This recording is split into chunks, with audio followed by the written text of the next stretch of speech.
সমাজতান্ত্রিক বুদ্ধিজীবী সংঘ আয়োজিত আজকে কমরেড অ্যাডভোকেট জাহিদ করিম স্বপনের প্রথম মৃত্যুবার্ষিকীতে যে স্মারক বক্তৃতা, সেখানে আমাকে বক্তৃতা দেওয়ার আমন্ত্রণ জানানোর জন্য আমি সমাজতান্ত্রিক বুদ্ধিজীবী সংঘের সংগঠকদের ধন্যবাদ জানাচ্ছি। উপস্থিত সভাপতি সিরাজুল ইসলাম চৌধুরী স্যার এবং উপস্থিত সুধীমণ্ডলী, আমি আমার বক্তৃতা দেওয়ার আগে জাহিদ করিম স্বপন ভাইয়ের সম্পর্কে সামান্য কিছু হলেও বলতে চাই। জাহিদ করিম ভাই সম্পর্কে আফজালুল বাশার ভাই বলেছেন, কিন্তু তারপরেও যেটা বলতে হয়, উনি ছিলেন একজন আমার দেখা খুব প্রাণবন্ত মানুষ। দেখা হলেই হেসে হাত বাড়িয়ে দিতেন এবং উনি রাজনৈতিক পরিস্থিতি নিয়ে, রাজনৈতিক বিষয় নিয়ে তিনি সবসময় আলাপ আলোচনা করতেন। উনি একটা দলের সাথে যুক্ত ছিলেন, গণমুক্তি গানের দল। একবার মনে আছে যে সেই দলের একটা সভায় উনি বক্তব্য দিচ্ছিলেন জাতীয় প্রেস ক্লাবের সামনে। আমাকে আমন্ত্রণ জানিয়েছিলেন, আমি শ্রোতা হিসেবে দাঁড়িয়েছিলাম। উপস্থিত লোকজন সেভাবে বেশি ছিল না, কিন্তু পুলিশের উপস্থিতি ছিল মোটামুটি ভালোই। তখন স্বপন ভাই বক্তৃতা দিচ্ছিলেন এবং তার বক্তব্যের মধ্যে রাষ্ট্র উচ্ছেদ কিভাবে করতে হবে, সশস্ত্র পথে ইত্যাদি বক্তব্য তিনি দিচ্ছিলেন। পুলিশের যে বড় কর্তা হঠাৎ সে আমার পাশে এসে দাঁড়ালো এবং সে আমাকে বলল যে, আপনি কি এদের সাথে আছেন? যেহেতু আমরা রাজনৈতিক সংগ্রামের ময়দানে থাকি, আমি নিশ্চয়ই আমি এদের সাথে আছি। উনি যেভাবে বক্তব্য দিচ্ছেন, এই বক্তব্য তো আমাদের গোয়েন্দা বিভাগের যে হেড অফিস সেখানে শুনতেছেন স্যাররা, তারা তো আমাকে লাঠিচার্জ করতে বলছে, যে ভেঙে দাও এটা। তাই বললাম, এসবের মধ্যে আপনারা যাবেন না, তারা যত সংখ্যায় কম হোক তাদের বক্তব্য দিয়ে দিন। আমি দেখলাম যে জাহিদ ভাই তিনি তার বক্তব্য দিলেন, শেষ করলেন। তার আমি এই জিনিসটা বলবো যে তার সাহসও ছিল আর প্রাণবন্ত মানুষ তিনি ছিলেন। আমাকে তার প্রথম মৃত্যুবার্ষিকীতে স্মারক বক্তৃতা দেওয়ার এই আমন্ত্রণের জন্য আমি ধন্যবাদ জানাই। তার মৃত্যু সংবাদে আমি খুব গভীর শোকাহত হয়েছিলাম সেদিন, কেননা এই বয়সে তিনি চলে যাবেন এটা গ্রহণযোগ্য না। যাই হোক, দ্বিতীয় আমার বক্তব্য হচ্ছে সমাজতান্ত্রিক বুদ্ধিজীবী সংঘের সংগঠক আফজালুল বাশার ভাই সম্পর্কে। আমি নিজে ব্যক্তিগতভাবে লেখালেখি করতাম, কবিতা বা ছোট গল্প, প্রবন্ধ লেখার আমি ধারে ছিলাম। আমি তো সংগঠনে এলাম বাংলাদেশ লেখক শিবিরে 1977 সালে। সেই সময় একটা সংকলনে লেখক শিবিরে সিরাজুল ইসলাম চৌধুরী স্যারের একটা লেখা ছিল, ছোট, লেখকের সামাজিক দায়িত্ব। আর একটা লেখা ছিল কবি হুমায়ুন কবিরের, যে সেই স্পেনে ফ্যাসিবাদ বিরোধী সংগ্রামে লেখক ক্রিস্টোফার কার্ডওয়েল তিনি কিভাবে সশস্ত্র হয়েছিলেন। তো স্যারের লেখাটা পড়ে একটা উপলব্ধি আমি করলাম যে লেখালেখি যাই করি, লেখকের সামাজিক দায়িত্ব আছে, সংগঠন করতে হবে। সেই কিন্তু আমি সংগঠনে নাম লেখালাম এবং সেইভাবে আমি আজকে এই পর্যন্ত এসেছি। তো স্যার এখানে আছেন, আজকে সবার সভাপতিত্ব করছে, সেই জন্য আমি আমার গভীর শ্রদ্ধাও জানাই তার প্রতি। আর আফজালুল বাশার ভাই আমাকে লিখতে বলেছেন, আমি এই লেখাটা লিখে একচোটে ওনাকে দিয়ে দিয়েছি, পরে সংযোজন করেছি কালকে রাতে একটু, সেটুকু সবটুকু আপনাদের কাছে হয়তো শেষেরটুকু নেই। আমি কিছু ফটোকপি করে এনেছি যাতে আফজাল ভাই সেটা দিতে পারেন। আমি যে স্মারক বক্তৃতার বিষয় লিখেছি, বাংলাদেশে জুলাই গণ অভ্যুত্থান, কমিউনিস্টদের ভূমিকা ও বর্তমান পরিস্থিতি। বাংলাদেশে গত বছরের জুলাই আগস্ট মাসে সংঘটিত হয়েছিল এক ছাত্র শ্রমিক জনতার গণ অভ্যুত্থান। সরকারি চাকুরিতে কোটা সংস্কারের দাবিতে সাধারণ শিক্ষার্থীদের আন্দোলন দমন করতে সাবেক প্রধানমন্ত্রী ফ্যাসিস্ট শেখ হাসিনা নেতৃত্বাধীন আওয়ামী লীগ সরকার পুলিশ, র্যাব, বিজিবি, সেনাবাহিনী, ছাত্রলীগ, যুবলীগের গুন্ডা বাহিনী লেলিয়ে দিয়ে জুলাই আগস্টে 36 দিনে গুলি করে হত্যা করেছিল 1400 মানুষ। এই হত্যা নির্যাতনে দৃষ্টিশক্তিহীন ও পঙ্গুত্ব বরণ করেছিল 1.5 সহস্রাধিক মানুষ। আহত হয়েছিল প্রায় 20,000। পতিত ফ্যাসিস্ট খুনি হাসিনা সরকার শিক্ষার্থীদের আন্দোলন দমন করতে নির্বিচারে গুলি চালিয়েছে। ছাত্র জনতাকে হত্যা করে রাষ্ট্র ক্ষমতায় চিরস্থায়ীভাবে নিজের দখলে রাখতে চেয়েছে। এই জন্য নির্দেশ দিয়ে হেলিকপ্টার থেকে গুলি বর্ষণ করিয়েছিল, স্নাইপার দিয়ে টার্গেট নির্দিষ্ট করে হত্যা নিশ্চিত করেছিল। বর্বরোচিত এইসব হত্যাকাণ্ড শেষে নিহতদের পরিচয় গোপন করতে লাশ পুড়িয়ে ফেলেছিল বা গোপন স্থানে গণকবর দিয়েছিল। রাষ্ট্রের আইন শৃঙ্খলা বাহিনী সহ বিভিন্ন রাষ্ট্রীয় সংস্থার বর্বরোচিত এই হত্যা নির্যাতনের বিরুদ্ধে স্বতঃস্ফূর্তভাবে সেদিন প্রতিরোধ করে তুলেছিল স্কুল, কলেজ, মাদ্রাসা, পাবলিক ও প্রাইভেট ইউনিভার্সিটির নিরস্ত্র শিক্ষার্থীরা। প্রতিরোধে এগিয়ে এসেছিলেন অভিভাবক সমাজ, এসেছিলেন মায়েরা, এসেছিল রিক্সা চালক, ইজি বাইক চালক, নির্মাণ শ্রমিক প্রভৃতি পেশার শ্রমজীবী ও মধ্যবিত্ত মানুষেরা, এসেছিল গণমাধ্যম কর্মীরা। নিজস্ব সাংগঠনিক ব্যানার গুটিয়ে ঐক্যবদ্ধ হয়ে অংশ নিয়েছিল বিভিন্ন ছাত্র, যুব গণসংগঠন, রাজনৈতিক দল, জোট, সামাজিক সাংস্কৃতিক শ্রেণী পেশার সংগঠনের নেতা কর্মীরা। প্রবাসে সাহসের সাথে একাত্মতা প্রকাশ করেছিল অভিবাসী শ্রমিকেরা। এসেছিলেন অবসরপ্রাপ্ত সামরিক বেসামরিক কর্মকর্তারা। মৃত্যুকে জয় করে সেদিন রাস্তার লড়াইয়ে সমবেত দেশবাসী এই অভূতপূর্ব প্রতিরোধ সংগ্রামী সৃষ্টি হয়েছিল এই যাবৎকালের ইতিহাসের সবচেয়ে ব্যাপক ও আক্রমণাত্মক গণ অভ্যুত্থান। উচ্ছেদ হয়েছিল ফ্যাসিস্ট খুনি হাসিনা দীর্ঘ প্রায় 16 বছরের ফ্যাসিস্ট শাসন। মুক্তিযুদ্ধের 54 বছর পরে এসে আবারও এদেশের মানুষ পেল মত প্রকাশের এক মুক্ত পরিবেশ। গত বছরের 29 জুলাই দৈনিক বণিকবার্তার সাথে এক সাক্ষাৎকারে বিশিষ্ট মার্ক্সবাদী তাত্ত্বিক ও রাজনীতিক, জাতীয় মুক্তি কাউন্সিল সভাপতি বদরুদ্দিন ওমরী প্রথম চলমান জুলাইয়ের সরকার বিরোধী ছাত্র গণ আন্দোলনকে গণ অভ্যুত্থান বলে চিহ্নিত করেন।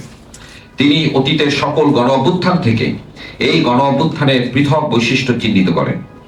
এই জনপদে অতীতে পাকিস্তানি শাসন আমলে 1952 সালের ভাষা আন্দোলন, 1969 সালে সামরিক স্বৈরশাসক জেনারেল আইয়ুব বিরোধী গণ অভ্যুত্থান, 1971 মার্চ মাসের উত্তাল গণ অভ্যুত্থান, স্বাধীন বাংলাদেশে 1990 সামরিক স্বৈরাচার জেনারেল এরশাদ বিরোধী গণ অভ্যুত্থান এবং সবশেষে 2024 জুলাইয়ের গণ অভ্যুত্থানকে তার ভাষায় হলো এই যাবৎকালে সবচেয়ে ব্যাপক, বিস্তৃত, গভীর ও আক্রমণাত্মক গণ অভ্যুত্থান। জুলাইয়ের এই আক্রমণাত্মক গণ অভ্যুত্থান উচ্ছেদ করেছিল শেখ হাসিনা 16 বছরের ফ্যাসিস্ট সরকারকে। তাসের ঘরের মতো একে একে ভেঙে পড়েছিল সরকারের সকল দমন বাহিনী। লক্ষ কোটি জনগণের ক্রোধ ও ক্ষোভের মুখে খুনি শেখ হাসিনা আর তার দোসররা দেশ ছেড়ে পালিয়ে ভারতে আশ্রয় নিয়েছিল। জুলাই গণ অভ্যুত্থান শুধু ফ্যাসিস্ট হাসিনা সরকারকে উচ্ছেদ করেনি, একই সঙ্গে ফ্যাসিস্ট শেখ হাসিনা সরকারের মদতদাতা ভারতের নরেন্দ্র মোদী সরকারের বাংলাদেশের উপর আধিপত্য বিস্তার রুখে দাঁড়িয়েছিল। উল্লেখ্য, গত 16 বছরের শাসনামলে শেখ হাসিনা বাংলাদেশকে ভারতের একটি আশ্রিত রাজ্যে পরিণত করেছিল। 1971 সালে 9 মাসে রক্তক্ষয়ী স্বাধীনতা সংগ্রাম ও জনযুদ্ধের ভিতর দিয়ে গিয়ে এই জনপদ থেকে পাকিস্তান নামক রাষ্ট্র উচ্ছেদ হয়ে গিয়েছিল।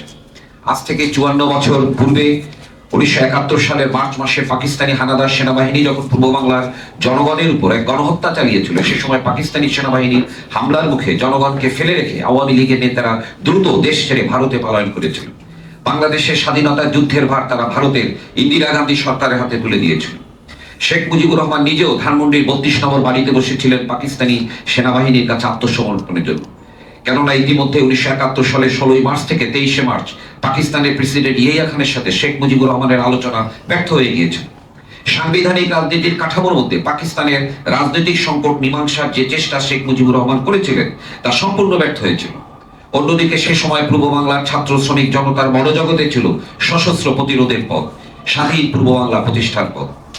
পাকিস্তানি সেনাবাহিনী গণহত্যার মুখে সেই সময় বাংলাদেশের স্বাধীনতা ঘোষণা করা ছিল এক ঐতিহাসিক দায়িত্ব ও কর্তব্য, কিন্তু শেখ মুজিবুর রহমান সেদিন স্বাধীনতা ঘোষণা করতে অস্বীকার করেছিলেন।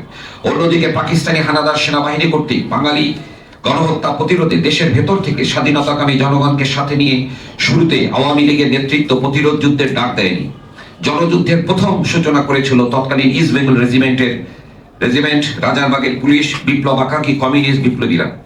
এইসব সত্য ঘটনা, প্রকৃত ইতিহাস 54 বছর চাপা রেখে আওয়ামী লীগ মুক্তিযুদ্ধের চেতনার এক মিথ্যা বয়ান অব্যাহতভাবে প্রচার করে নিজেদের মুক্তিযুদ্ধের সোল এজেন্ট বানিয়ে এসেছে। 1971 মুক্তিযুদ্ধ তথা জনযুদ্ধ জনগণের ভূমিকাকে এরা ধামাচাপা দিয়ে রেখেছিল। বিশেষ করে 71 সালের মুক্তিযুদ্ধের প্রকৃত নায়ক যে পূর্ব বাংলার জনগণ, বিশেষত কৃষক জনগণ, তা চেপে রাখা হয়েছিল। পাকিস্তান আমলে পাকিস্তানের শাসক শ্রেণী রাষ্ট্র সরকার কর্তৃক পূর্ব বাংলার জনগণের উপর জাতিগত নিপীড়নের বিরুদ্ধে প্রতিরোধ সংগ্রাম তথা জাতীয় মুক্তি সংগ্রাম গড়ে তুলতে তৎকালীন কমিউনিস্ট নেতৃত্বের বড় অংশই ব্যর্থ হয়েছিল। জাতীয় মুক্তি সংগ্রাম যে এক অর্থে শ্রেণী সংগ্রাম, তা উপলব্ধি করতে তারা সক্ষম হয়নি। তাত্ত্বিকভাবে নেতৃত্বের দেউলিয়াপনা, জনগণের মনোভাব বুঝতে না পারার জন্য এসব হয়েছিল। ফলে 71 স্বাধীনতা যুদ্ধ যা ছিল প্রকৃত অর্থে জনযুদ্ধ, সেই জনযুদ্ধে কমিউনিস্ট নেতৃত্ব স্বতন্ত্র রাজনৈতিক ভূমিকা রাখতে না পারায় ভারতীয় আধিপত্যে আওয়ামী লীগ ক্ষমতায় অধিষ্ঠিত হয়েছিল। বিপরীতে শ্রেণী শত্রু খতমের, ব্যক্তি হত্যা, সন্ত্রাসবাদী লাইন অনুসরণ করে দ্রুতই কমিউনিস্টরা জনগণ থেকে বিচ্ছিন্ন হয়ে এলাকা ত্যাগ করতে বাধ্য হয়েছিল। বিগত 16 বছরে শেখ হাসিনা সরকার 71 মুক্তিযুদ্ধ তথা জনযুদ্ধের নায়ক হিসেবে শেখ মুজিবুর রহমান ও তার পরিবারকে প্রতিষ্ঠিত করেছিল, সকল কৃতিত্ব দিয়েছিল। হাসিনা সরকার কর্তৃক লিখিত মুক্তিযুদ্ধের ইতিহাসকে তাই আইনের বেড়ায় আটকে রাখা হয়েছিল, যেন সরকারি বয়ানের বাইরে কেউ 71 নিয়ে ইতিহাস চর্চা না করে। 1971 সালে বাংলাদেশের স্বাধীনতা সংগ্রামে ভারত রাষ্ট্র ও সরকারের যে সহায়তা ছিল, তা ছিল দক্ষিণ এশিয়ায় ভারতের নিজস্ব ভূ রাজনৈতিক স্বার্থ হাসিলের জন্য। বাংলাদেশ প্রতিষ্ঠার অল্প পরই এদেশের জনগণ 1972 সালে তার সম্যক উপলব্ধি করেছিলেন। 1972 সালে তাই বাংলাদেশ প্রতিষ্ঠার পর জাতীয় স্বাধীনতা ও সার্বভৌমত্বের প্রশ্ন জনগণের সামনে বড় আকারে দেখা দিয়েছিল। জনমনে ধ্বনি উঠেছিল, পিন্ডির গোলামীর জিঞ্জির ভেঙেছি, দিল্লির দাসত্ব করার জন্য নয়। 2024 সালে জুলাই গণ অভ্যুত্থান বাংলাদেশে শেখ হাসিনার নেতৃত্বে গত 16 বছর ধরে বাংলাদেশকে ভারতের অধীনস্থ করার যে চক্রান্তের জাল বিস্তার করা হয়েছিল, তা ছিন্ন করে দিয়েছে। বাংলাদেশের জাতীয় স্বাধীনতা ও সার্বভৌমত্ব রক্ষার সংগ্রামকে জোরদার করেছে। যদিও ভারতের সাথে সম্পাদিত অধীনতামূলক হাসিনা মনমোহন চুক্তি, হাসিনা মোদী চুক্তি আজও বাতিল হয়নি। মার্কিন যুক্তরাষ্ট্রের সাথে সম্পাদিত দেশ বিরোধী চুক্তি, স্ট্যাটাস অফ ফোর্সেস এগ্রিমেন্ট, হানা চুক্তি প্রভৃতি। জুলাই গণ অভ্যুত্থানে পটভূমি তৈরি হয়ে আসছিল গত 54 বছর ধরে বাংলাদেশের শাসক শ্রেণীর উদ্ভব, চরিত্র গঠন ও তার শাসন কাঠামোর ভেতরে। 1972 সাল থেকে এদেশে ঘুষ, দুর্নীতি, চোরাচালান, দখল, লুটপাট প্রভৃতির মধ্যে দিয়ে নব্য বাঙালি মধ্যশ্রেণী গঠিত হয়েছিল। শেখ মুজিবুর রহমানের আওয়ামী লীগের নেতৃত্বে তারাই প্রথম জনগণের গণতান্ত্রিক অধিকার কেড়ে নেওয়া শুরু করেছিল। দীর্ঘ 9 মাসের মুক্তিযুদ্ধ শেষে জন্ম নেওয়া নতুন রাষ্ট্র বাংলাদেশ পরিচালনার জন্য রাষ্ট্রপতি শেখ মুজিবুর রহমান এক অধ্যাদেশ জারি করেছিলেন। এই অধ্যাদেশের বলে নতুন রাষ্ট্রের সংবিধান বা গঠনতন্ত্র প্রণয়নে সংবিধান সভা নির্বাচন বা গণপরিষদ গঠনের নির্বাচনের আয়োজন না করে 1970 সালে পাকিস্তানের জেনারেল ইয়াহিয়া খানের অধীনে অনুষ্ঠিত নির্বাচনে বিজয়ী পাকিস্তানের জাতীয় পরিষদ ও প্রাদেশিক পরিষদে নির্বাচিত পূর্ব বাংলার সদস্যদের নিয়ে গঠিত হয়েছিল স্বাধীন বাংলাদেশের সংবিধান সভা বা গণপরিষদ। এই গণপরিষদের হাতেই তৈরি হয়েছিল 1972 সংবিধান। 1971 সালের স্বাধীনতা যুদ্ধ তথা জনযুদ্ধকে সেদিন এভাবেই কৌশলে অগ্রাহ্য করা হয়েছিল।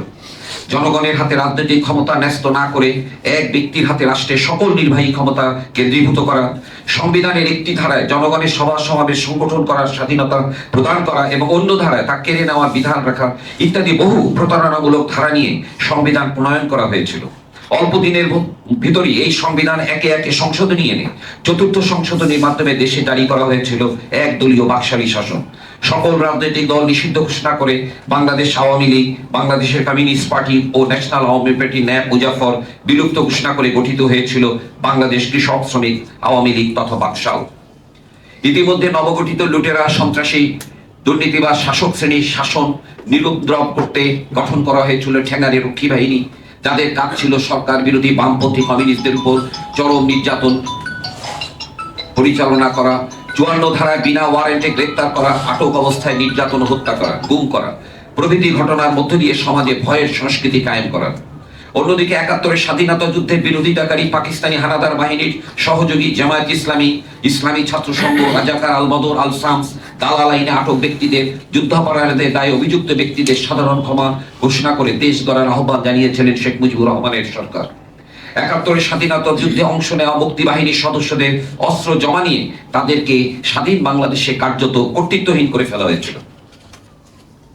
১৯৭৫ সালের ১৫ই আগস্ট আওয়ামী লীগ নেতৃত্বের একাংশ, সেনাবাহিনীর কতিপয় কর্মকর্তা এবং সাম্রাজ্যবাদী মার্কিন যুক্তরাষ্ট্রের যোগসাজশে দেশে এক সামরিক কুদেতা হয়। শেখ মুজিবুর রহমানের নেতৃত্বাধীন একদলীয় আওয়ামী বাকশালী সরকার উৎখাত হয়। দেশে পরবর্তীতে বহুদলীয় গণতন্ত্রের ছদ্মাবরণে কায়েম হয়েছিল জেনারেল জিয়াউর রহমানের নেতৃত্বে এক রাষ্ট্রপতি শাসিত সংসদীয় সামরিক শাসন ব্যবস্থা। রাষ্ট্রপতি শাসিত সরকার ব্যবস্থায় ছিল এক রাবার স্টাম্প পার্লামেন্ট। বহাল ছিল শেখ মুজিবুর রহমানের শাসন আমলের বিশেষ ক্ষমতা আইন সহ সকল নিবর্তনমূলক আইন, সংবাদপত্র এর কণ্ঠরোধকারী আইন, প্রেস অ্যান্ড পাবলিকেশন অ্যাক্ট প্রভৃতি। ছিল ১৯৭২ সালে প্রণীত অগণতান্ত্রিক ও গণবিরোধী সংবিধান। ১৯৮১ সালে ৩০ মে সেনাবাহিনীর কতিপয় কর্মকর্তার হাতে প্রেসিডেন্ট জেনারেল জিয়াউর রহমান নিহত হওয়ার পর রাষ্ট্রপতি নির্বাচিত হন অবসরপ্রাপ্ত বিচারপতি আব্দুস সাত্তার। প্রেসিডেন্ট জিয়াউর রহমানকে হত্যার পেছনে সে সময় তৎকালীন সেনাপ্রধান জেনারেল এরশাদের কথা শোনা গিয়েছিল, যার পেছনে ছিল ভারত রাষ্ট্রের মদত। ১৯৮২ সালে ২৪ মার্চ নির্বাচিত রাষ্ট্রপতি বিচারপতি আব্দুস সাত্তারকে ক্ষমতাচ্যুত করে জেনারেল এরশাদ ক্ষমতা দখল করে দেশে সামরিক শাসন জারি করেছিল। গত শতাব্দীর ৮০ দশকে দীর্ঘ ৯ বছর এরশাদ সামরিক স্বৈরাচার বিরোধী ছাত্র, শ্রমিক, কর্মচারী, কৃষক, ক্ষেতমজুর, নারী, সংস্কৃতি কর্মী, আইনজীবী, চিকিৎসক, শিক্ষক, সাংবাদিক প্রভৃতি শ্রেণী পেশার সংগঠন, রাজনৈতিক দল ও জোটসমূহের ধারাবাহিক আন্দোলনের এক পর্যায়ে ১৯৯০ সালে সংগঠিত হয়েছিল এক নাগরিক গণ অভ্যুত্থান। পতন হয়েছিল সামরিক স্বৈরাচার জেনারেল এরশাদ সরকারের। দেশে প্রতিষ্ঠিত হয়েছিল সংসদীয় পদ্ধতির সরকার ব্যবস্থা। বাংলাদেশ প্রতিষ্ঠার পর ১৯৭২ সাল থেকেই উৎপাদন নয়, রাষ্ট্রের রাজনৈতিক ক্ষমতা ও প্রশাসনিক ক্ষমতা ব্যবহার করে এদেশে এক শ্রেণীর লুটেরা ব্যবসায়ী, পুঁজিপতি শ্রেণীর উত্থান ঘটেছে। ঘুষ, দুর্নীতি, চোরাচালান, লুটপাট, দখল, লাইসেন্স, পারমিটবাজি, আদম ব্যবসা, ইজারাদারি, ঠিকাদারি, ভূমিদস্যুতা প্রভৃতির মাধ্যমে এরা বিপুল পুঁজি ও সম্পদের মালিক হয়েছে। গঠিত হয়েছে এদেশের শাসক শ্রেণী। পাকিস্তানিদের ফেলে দেওয়া শিল্প কারখানাগুলো ৭২ সালে উইদিন কোর্ট সমাজতন্ত্রের নামে জাতীয়করণ করার পরে এগুলো আওয়ামী লীগ, শ্রমিক লীগের এক শ্রেণীর নেতা ও দুর্নীতিবাজ আমলাদের যোগসাজশে লুণ্ঠিত হয়ে রুগ্ন শিল্পে পরিণত হয়। পরবর্তীতে জিয়াউর রহমান, এরশাদ, খালেদা জিয়া, শেখ হাসিনা, বিএনপি, জামাত জোট সরকার এবং সর্বশেষ শেখ হাসিনা ১৬ বছরের ফ্যাসিস্ট শাসনামলে বিরাষ্ট্রীকরণের নামে জাতীয়করণকৃত শিল্প কলকারখানা আরেক দফা লুটপাট হয়। অর্পিত সম্পত্তির নামে হিন্দু সম্প্রদায়ের শ্রমিক জমি, পরিত্যক্ত সম্পত্তির নামে উর্দুভাষীদের জমি ও সম্পত্তি এই লুণ্ঠনজীবীরা দখল করে। এদের হাতেই দখলকৃত হয়ে আছে দেশের নদী, খাল, পার্ক, বন, পাহাড় প্রভৃতি। জাতীয় স্বার্থ বিপন্ন করে এরাই দেশের তেল, গ্যাস, বন্দর, বিদ্যুৎ, কয়লা প্রভৃতি ক্ষেত্র বিদেশি বহুজাতিক কোম্পানির হাতে তুলে দিয়েছে বিপুল অঙ্কের উৎকোচ নিয়ে। আর এই লুটপাট দুর্নীতির অর্থ বিদেশে পাচার করে দিয়েছে। পতিত ফ্যাসিস্ট হাসিনার গত ১৬ বছরের শাসনামলেই ১৮ লাখ কোটি টাকা বিদেশে পাচার হয়ে গেছে। এইভাবে বাংলাদেশে অর্থনীতির ক্ষেত্রে অবাধ লুণ্ঠন চালিয়ে গঠিত শাসক শ্রেণীর শাসনে গত ৫৪ বছরে বাংলাদেশে কর্মসংস্থান রুদ্ধ হয়ে যাওয়ার ফলে প্রবাসে প্রায় ১ কোটি লোক অভিবাসী শ্রমিক হিসেবে পরদেশের অর্থনীতি বিকাশে শ্রমশক্তি ব্যয় করে চলেছে। দেশে শিল্প উৎপাদন, কৃষি বিকাশে এই ব্যবসায়ী শাসক শ্রেণীর যে গরজ নেই তা বিগত ৫৪ বছরের বাজেট পর্যালোচনা করলে দেখা যাবে দেশের শিল্প ও কৃষি খাতে, শিক্ষা ও স্বাস্থ্য খাতে বাজেট বরাদ্দ অত্যন্ত অপ্রতুল।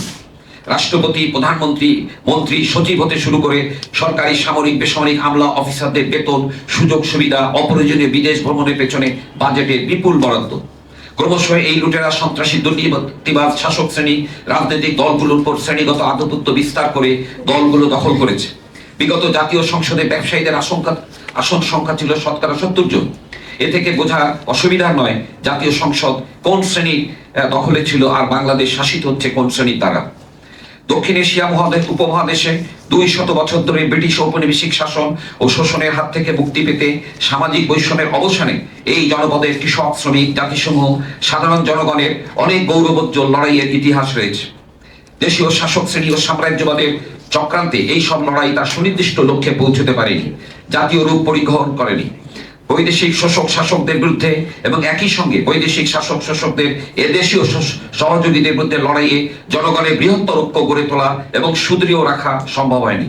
জনগণের নিজস্ব রাজনৈতিক দল ও দলের লক্ষ্য সুনির্দিষ্ট কর্মসূচি জনগণের সামনে খোলাসা করে তুলে ধরা হয়নি। জনগণের বৃহত্তর ঐক্যকে শুরুতেই ভেঙে দিতে সাম্রাজ্যবাদী শক্তি ও তাদের এদেশীয় এজেন্টরা অঞ্চল সমূহের ভিতর বিভিন্ন ধর্মীয় সম্প্রদায়ের মধ্যে বিদ্বেষ ও ঘৃণা উৎপাদন করে ভাষাগত বিরোধ সৃষ্টি করে বিভক্ত করো ও দীর্ঘদিন শাসন করার নীতি অব্যাহত রেখেছিল। প্রত্যক্ষ ঔপনিবেশিক শাসন অবসানের সাথে ধর্মকে ভিত্তি করে উপমহাদেশ ভাগ করা হয়েছিল। ঘটেছিল পাকিস্তান ও ভারত ও পাকিস্তান রাষ্ট্রের উদ্ভব। এই ক্ষেত্রে সাধারণ শ্রমিক কৃষক জাতিসমূহের সেভাবে কোনো ভূমিকাই ছিল না। ভূমিকা ছিল জমিদার, মহাজন, ব্যবসায়ী, ব্যারিস্টার, উকিল প্রভৃতিদের। নিজেদের শ্রেণী স্বার্থে তারা ধর্মকে ব্যবহার করে এই কাজ সম্পন্ন করেছিল। পাকিস্তান রাষ্ট্র প্রতিষ্ঠার পরে দ্রুতই পাকিস্তানের দুই প্রদেশের মধ্যে বৈষম্য দৃশ্যমান হতে শুরু করেছিল। রাষ্ট্রভাষা বাংলা চাই দাবিতে 52 আন্দোলন জাতিগত নিপীড়নের বিরুদ্ধে ছিল এক শক্ত প্রতিবাদ ও প্রতিরোধ, যা ইতিহাসের দীর্ঘ পথ অতিক্রম করে সশস্ত্র স্বাধীনতা যুদ্ধের পথে পূর্ব বাংলার মানুষকে চালিত করেছিল। কিন্তু পূর্বের মতো বাংলাদেশ প্রতিষ্ঠার পরবর্তীতেও দেখা গেল বাংলাদেশের রাষ্ট্র ক্ষমতা চলে গিয়েছে উঠতি বাঙালি শাসক শ্রেণীর করতলে। দেশের শ্রমিক, কৃষক, নিপীড়িত জাতি ও জনগণের হাতে ক্ষমতা আসেনি। সমাজের কোনো মৌলিক পরিবর্তন হয়নি। সমাজে বৈষম্য পাকিস্তান আমলে চাইতে অধিক বৃদ্ধি পেয়ে চলেছে।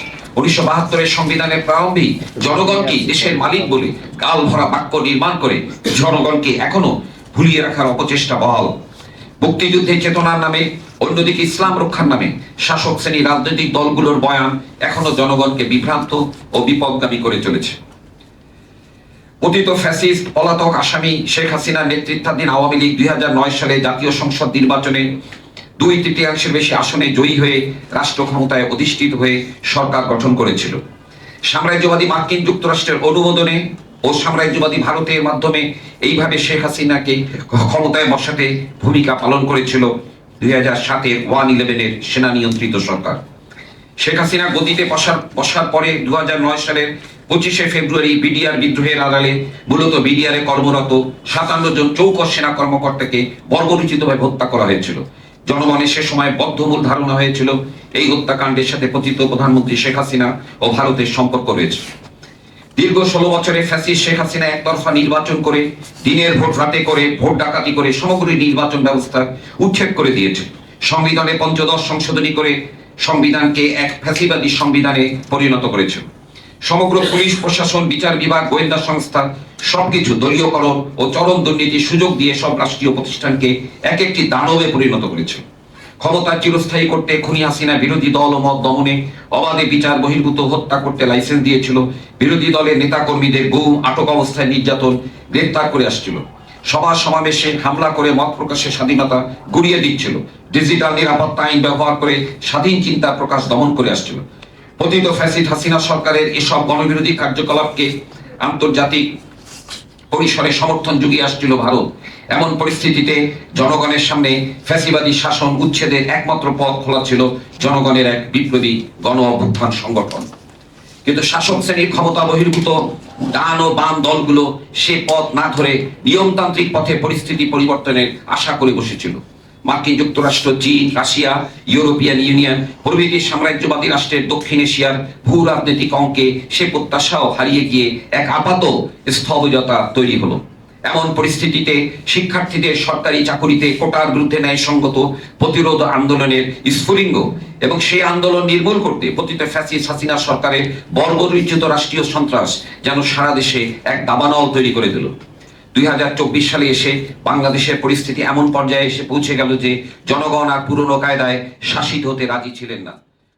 2014 সালে বিনা প্রতিদ্বন্দ্বিতায় নির্বাচিত হওয়া, 2018 সালে দিনের ভোট রাতে করে গদি দখলে রাখা এবং 2024 জানুয়ারিতে আমিডামি নির্বাচন করে জনগণকে বোকা বানানোর চেষ্টা পতিত ফ্যাসিস্ট হাসিনা সরকারের রাজনৈতিক ক্ষমতা শূন্যে নিয়ে গিয়েছিল।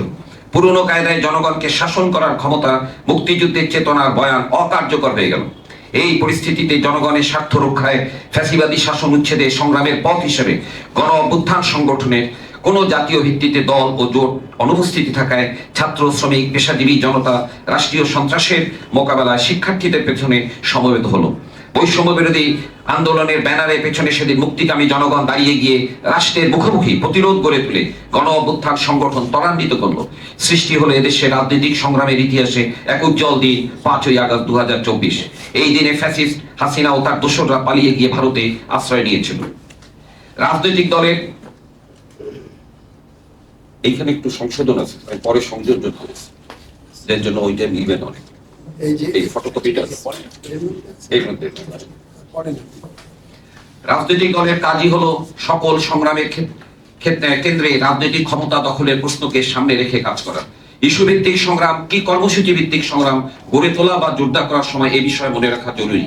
ব্রিটিশ ভারতে কমিউনিস্ট পার্টির নেতৃত্ব রাজনৈতিক ক্ষমতা দখলের প্রশ্নটিকে জরুরি বিষয় মনে করেনি। তারা জিন্না গান্ধী এক হও, হাতে হাত বেঁধে লও বলে বুর্জুয়া সামন্ত শ্রেণী রাজনৈতিক দলগুলো লেজুর ভিত্তি করে নিজেদের স্বতন্ত্র বৈশিষ্ট্য হারিয়েছে।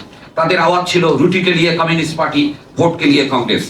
বাংলাদেশে 80 দশকের দেয়ালে লেখন ছিল ভাত কাপড় জমি কাজ, কমিউনিস্ট পার্টির এক আওয়াজ। যখন কিনা সামরিক স্বৈরাচার জেনারেল এরশাদ বিরোধী আন্দোলনে জনগণ রাস্তার লড়াইয়ে ব্যস্ত। সর্বহারা শ্রেণীর নেতৃত্বে রাজনৈতিক ক্ষমতা দখলের সংগ্রামে কৌশল নির্ধারণে কমিউনিস্ট নেতৃত্ব লেনিনীয় লাইন অবলম্বন করেনি। বিপ্লব যে কোনো ভোজসভা নয়, বরং এক শ্রেণী কর্তৃক অপর শ্রেণীকে উগ্র বল প্রয়োগের মাধ্যমে উচ্ছেদ করা মাও সেতুংয়ের এই বক্তব্য তারা গ্রহণ করেননি। শাসক শ্রেণীর বিদ্যমান রাষ্ট্র পরিচালনার নির্বাচনে অংশ নিয়ে ও মেরামতের পথ ধরে এরা বিপ্লব নয়, কার্যত সংস্কারের লাইন ধরে কাজ করে গেছে। ফ্যাসিবাদ বিরোধী বা স্বৈরতন্ত্র বিরোধী গণতান্ত্রিক সংগ্রাম গড়ে তোলা ও তা জোরদার করার ক্ষেত্রে যে কোনো দেশের সর্বহারা শ্রেণীর পার্টি, কমিউনিস্ট পার্টি বা কমিউনিস্ট শক্তিসমূহের ভূমিকা খুবই গুরুত্বপূর্ণ।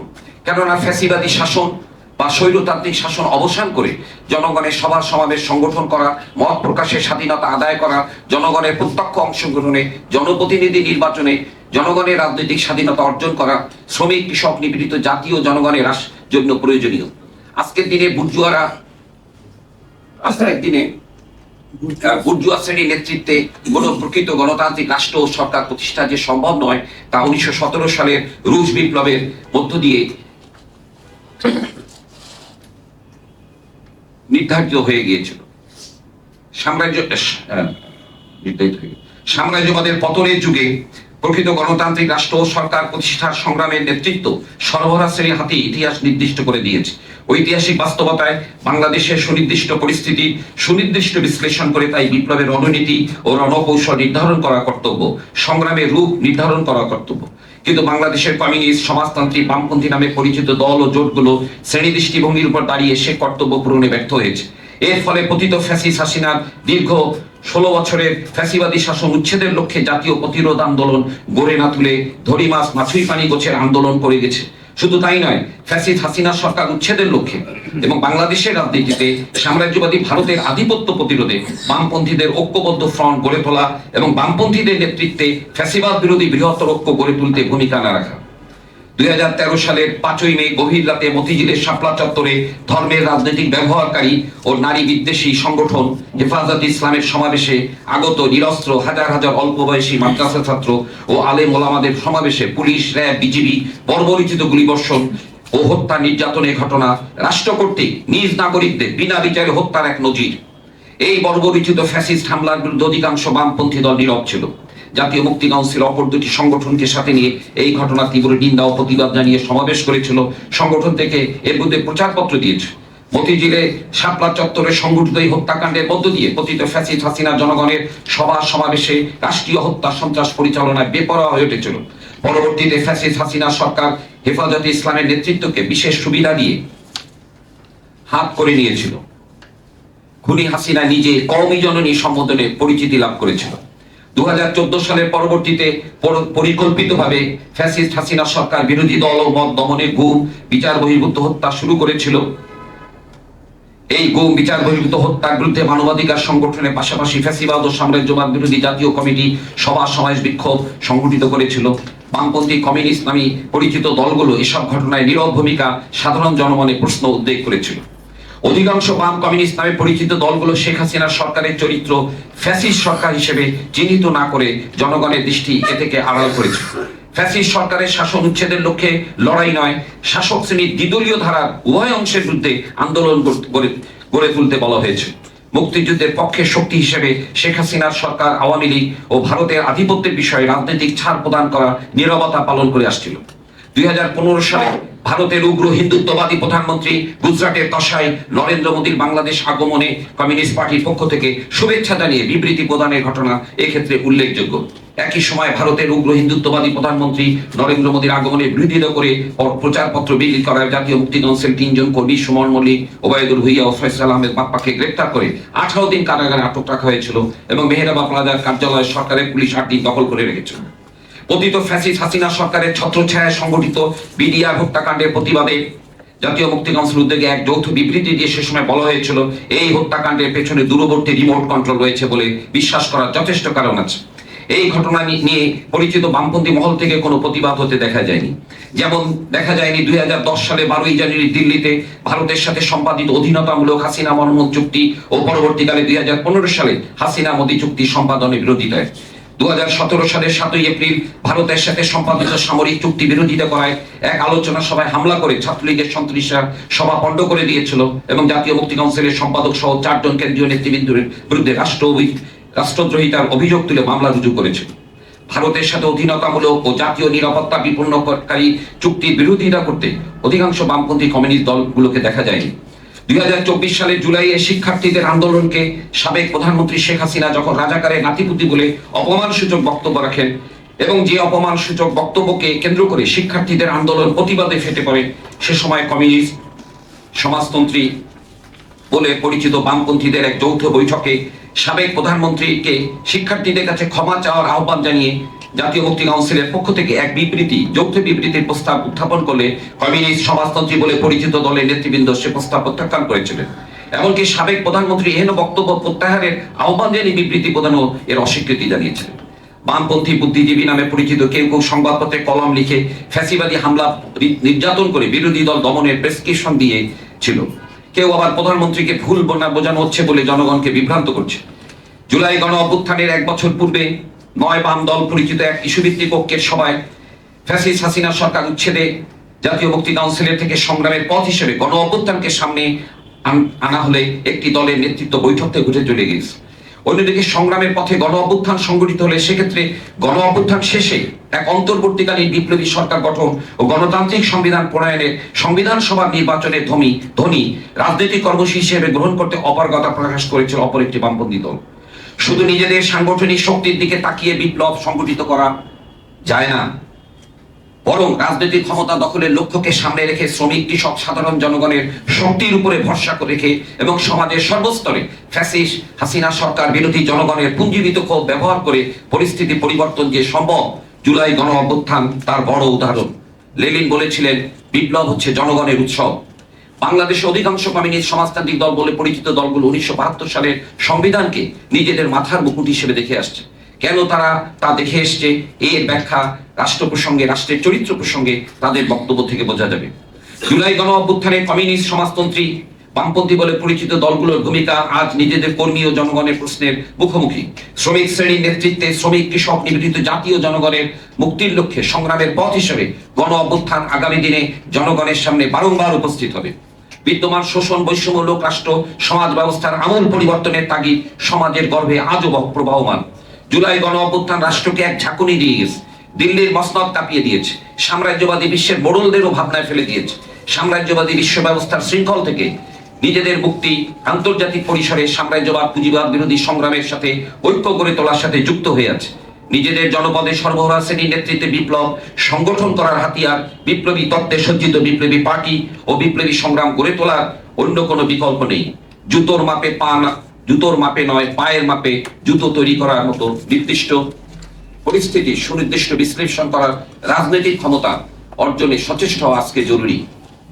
ছাত্র, শ্রমিক জনতার গণ অভ্যুত্থানে ক্ষমতা থেকে উচ্ছেদ হয়ে বর্তমানে খুনি হাসিনা ও ফ্যাসিস্ট আওয়ামী লীগ সাম্রাজ্যবাদী ভারতে আশ্রয় আছে। সেখানে বসে তারা বাংলাদেশ বিরোধী চক্রান্তে লিপ্ত রয়েছে। তারা গত 12ই ডিসেম্বর ঢাকায় জুলাই গণ অভ্যুত্থানের কর্মী শরীফ ওসমান হাদিকে হত্যার উদ্দেশ্যে গুলি করে এবং কয়েকদিন পর তিনি মৃত্যুবরণ করেন। এই হত্যার প্রতিবাদে যে ন্যায়সঙ্গত বিক্ষোভ চলছিল, তার সুযোগে সাম্রাজ্যবাদী ভারত, আওয়ামী ফ্যাসিস্ট ও উগ্র ধর্মীয় ফ্যাসিস্টরা পরিকল্পিতভাবে ও সমন্বয়ের মাধ্যমে দৈনিক প্রথম আলো, ও ডেইলি স্টার, ছায়ানট সঙ্গীত স্কুল ও উদিচি অফিসে হামলা ও অগ্নিসংযোগ ও লুটপাট করেছে। এই সকল হামলার রাজনৈতিক উদ্দেশ্য ছিল দেশের নৈরাজ্য ও অস্থিতিশীল পরিস্থিতি সৃষ্টির মাধ্যমে আগামী নির্বাচনকে বানচাল করা। সাম্রাজ্যবাদী ভারত ও আওয়ামী ফ্যাসিস্টরা চাইছে বাংলাদেশের ধর্মীয় উগ্রপন্থীদের উত্থান ঘটাতে এবং উগ্র ধর্মীয় খোলসে নতুন করে ফ্যাসিবাদী শাসন কায়েম করতে। আওয়ামী ফ্যাসিবাদী শাসন উচ্ছেদ হয়ে দেশের রাজনীতিতে সাম্রাজ্যবাদী ভারতের নিয়ন্ত্রণ ছিন্ন হয়ে গেল। ফ্যাসিবাদের জন্মদাতা লুণ্ঠন, দুর্নীতি, দুঃশাসনের রাজনীতি ও অর্থনীতির অবসান হয়নি। পুরাতন শাসক শ্রেণী এখনো ক্ষমতায় রয়েছে।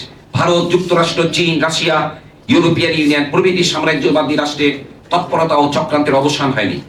জুলাই গণ অভ্যুত্থানে শ্রমিক, কৃষক, জনগণের সচেতন ও সংগঠিত ভূমিকা না থাকায়, জনগণের হাতে ক্ষমতা আনার সুনির্দিষ্ট লক্ষ্য কর্মসূচি না থাকায়, জনগণের সার্বিক মুক্তির লক্ষ্যে পরিচালিত জাতীয় ভিত্তিতে কোনো রাজনৈতিক দল বা জোট নেতৃত্বে না থাকায় তা শেষ হয়েছিল এক অসমাপ্ত গণ অভ্যুত্থানে। সাম্প্রতিক কালে অন্তর্বর্তীকালীন সরকারের উদ্যোগে ও শাসক শ্রেণীর রাজনৈতিক দলগুলোর অনুমোদনে জাতীয় সনদ প্রণীত হয়েছে। এই সনদ বিদ্যমান বৈষম্যমূলক, শোষণমূলক ব্যবস্থাকে সংস্কার বা জোড়াতালি দিয়ে টিকিয়ে রাখার শাসক শ্রেণীর এক নতুন কৌশল মাত্র।